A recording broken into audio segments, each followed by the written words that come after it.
Sang-ayon ka ba kay Representative San Fernando na walang silbi ang ICI o naniniwala ka bang may magagawa pa ito laban sa korupsyon?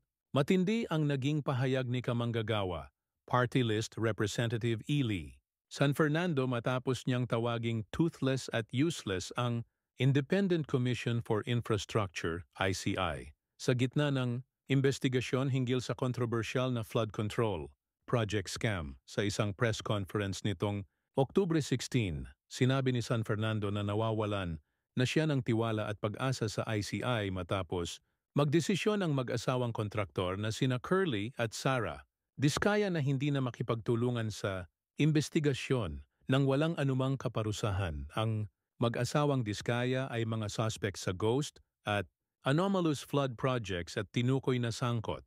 Ang ilang opisyal ng DPWHU at mga mambabatas sa kanilang modus, dagdag pa ni San Fernando. Sapat na umano ang mga affidavit at ebidensya mula sa mga dating investigasyon para makasuhan ang mga sangkot. Tinawag din ng kongresista na inutil ang ICI at sinabing kung seryoso talaga ang administrasyon na papanagutin ang mga tiwali, kayang-kaya itong gawin ng Pangulo sa tulong ng Ombudsman at NBI.